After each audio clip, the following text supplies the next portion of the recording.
So, Yeah. welcome back, everyone. Just some quick announcements for this week. We'll have a workshop next week.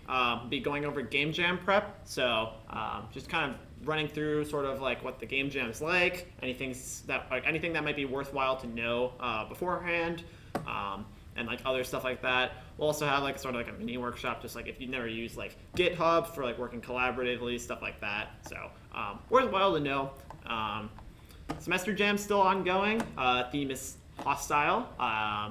We have till pretty much beginning of May to work on that. I encourage everyone to try your hand at something for a little bit. And then the Game Jam, the big one, is April 11th still. So that's only, 9 days away? I think it's 9 days. Yes. Yeah. So 9 days away. So make sure to swing by for that.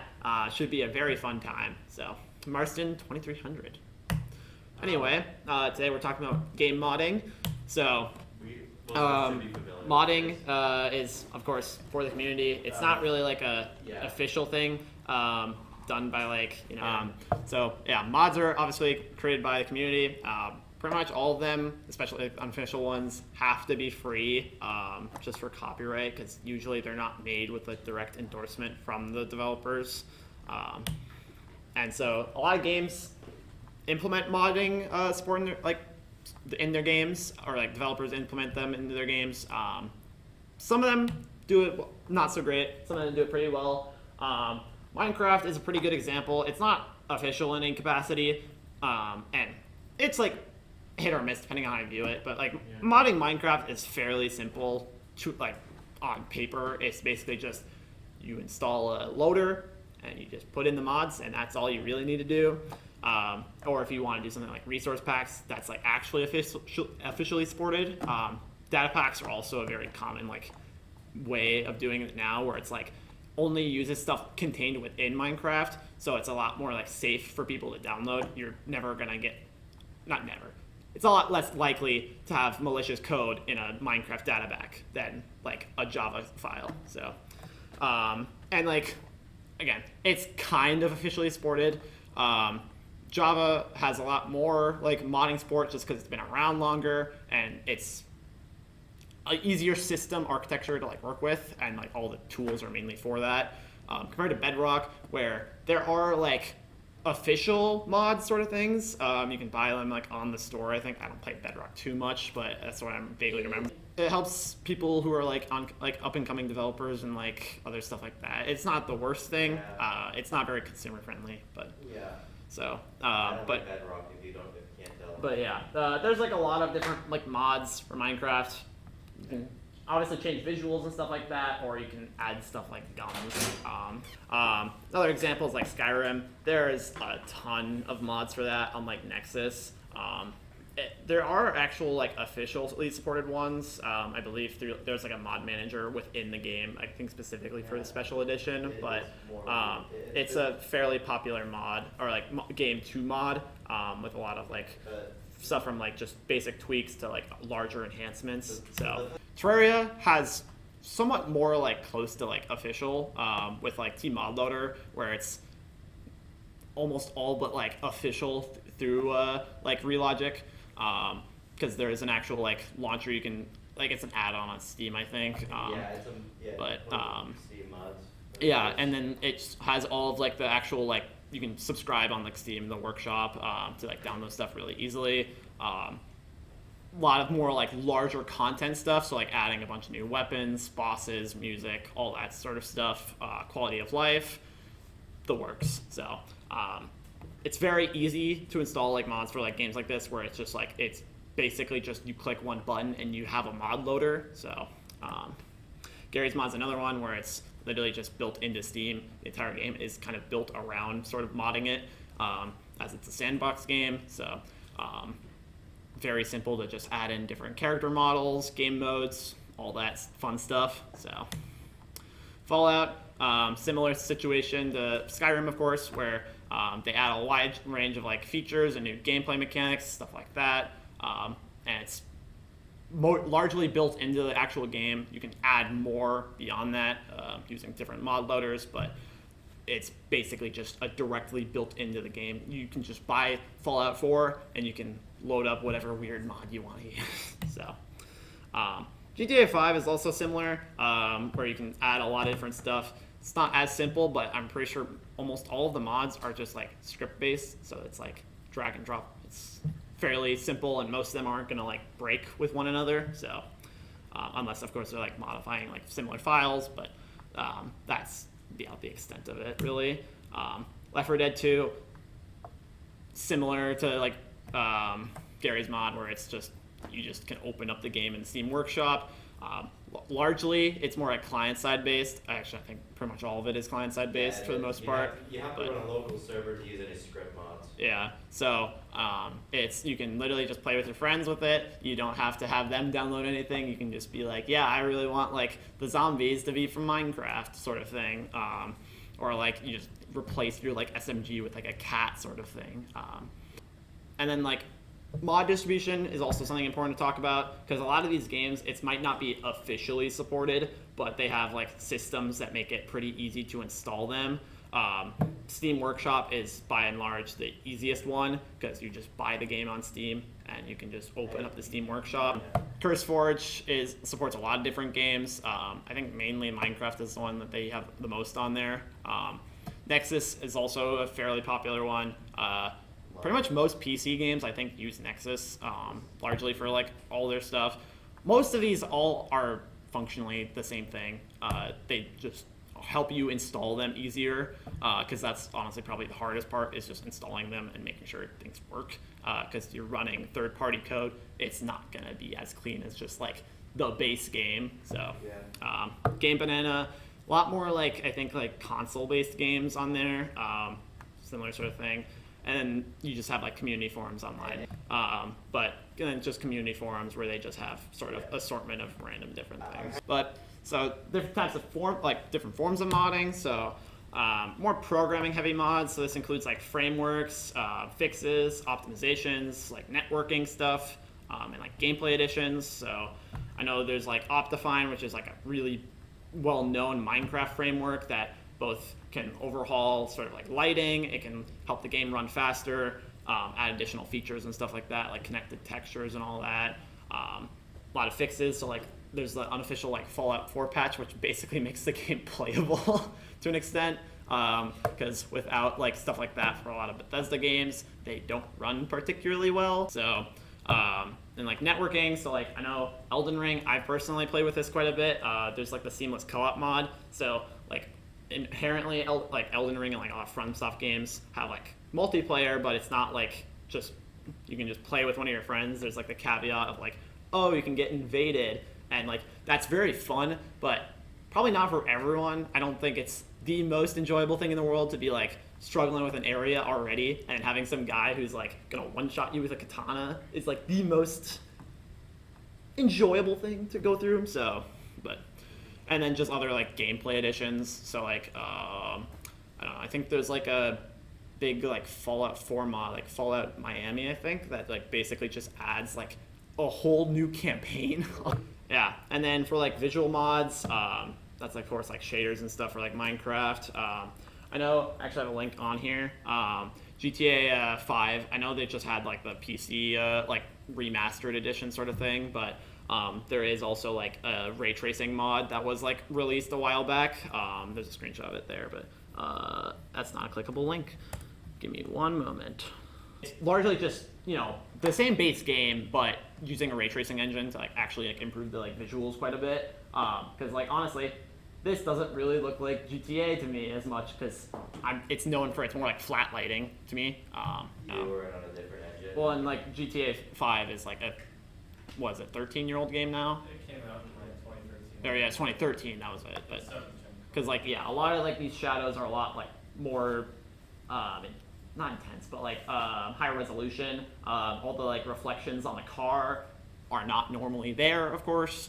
That shot with like the rain earlier, I don't think you get very much reflection out of the rain, and if you do, it's like very low quality. So just makes the like experience of like actually like, you know, looking at the game a lot nicer. So other things are just like texture replacements. So like of course like Like Skyrim is also an older game, uses a lot of older textures that might be blurrier. So just being able to like enhance those, either just user creating, like someone recreating them from scratch, or a lot of, I know it's very common now for like, I think a lot of games that are like emulated, they like just make HD texture packs that are just like AI upscaled, which has middling results.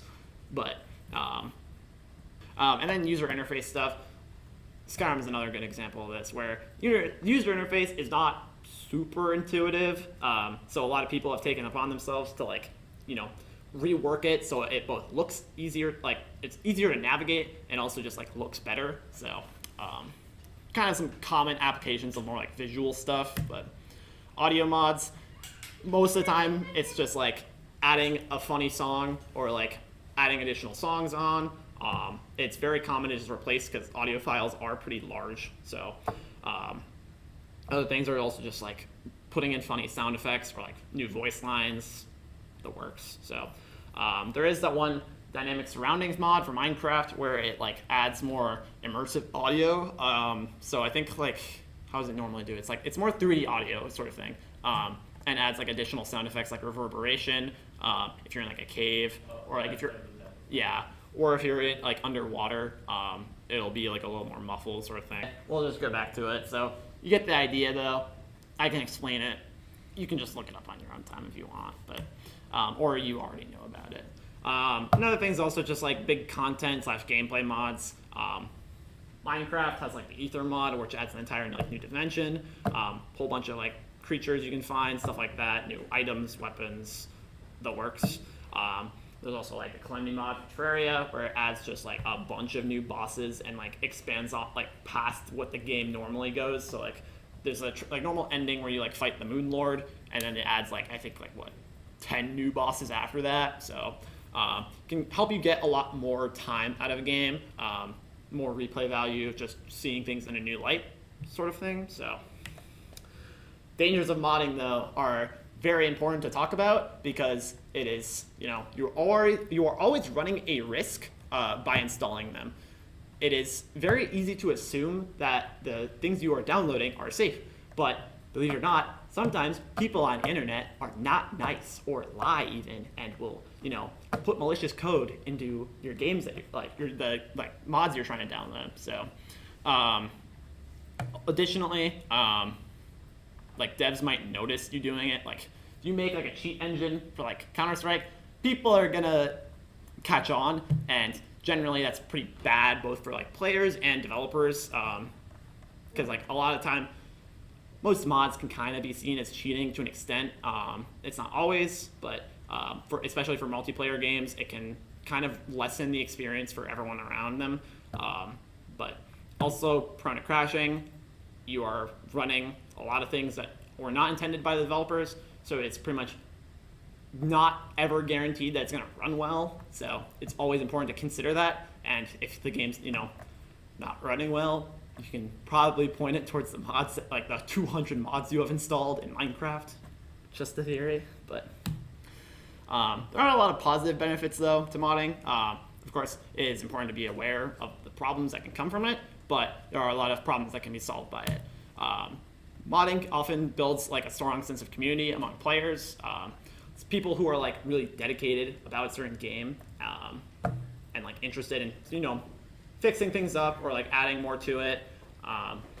It's also just fun. Like if you already like a game, it's pretty fun to just like mess around with it and be like, what can I do in there? I don't know, even just like playing them, it's like a screenshot from when I was playing Terraria a while back. Just, I don't know, sticking a picture of Germa in there. You can just do that. There's no point to it. That's a texture mod, right? No, that's it would be like you could basically just paste an image in and you could like place it down sort of thing. So, but yeah, like just doing that all over, it's pretty fun. So, you can also like learn more about how game you like actually works. I talked about it in the past, but I'm like working on like a Fire Emblem ROM hack. And like it's very interesting to see how like the actual inner workings of the game kind of work, sort of like the math and like all that goes into like calculating like damage, all that. It's really interesting, especially to see like not in a negative way, but like ways that like developers cut corners to like make things easier for themselves. It's really interesting to look at. You can also sometimes have the developers notice you. Like I'm pretty sure the Minecraft developers are originally modders of the game, like, or the modern Minecraft developers are like originally helped make mods for the game. And also it's just good practice if you like don't want to start on something wholly original.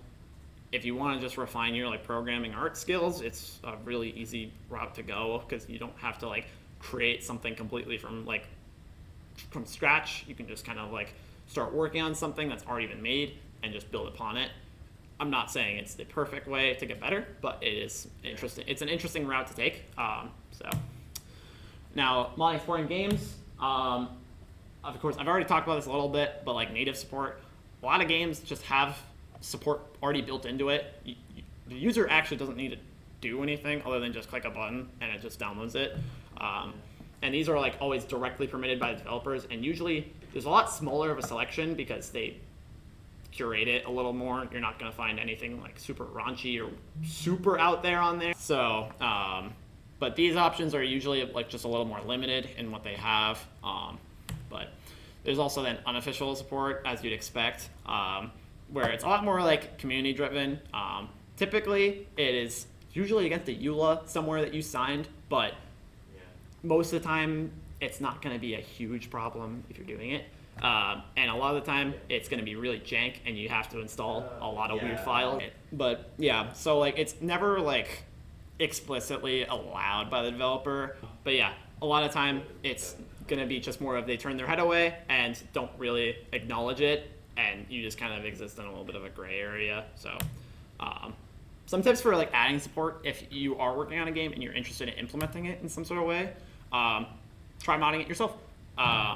It helps to like kind of learn the process, know what you kind of like and don't like about modding. So like you don't have to do it for like, you can do it for like, try making a Minecraft mod. It is very easy to actually make one, and it doesn't have to be very complicated. It can literally just be like you add in a cool sword or a new type of block sort of thing. So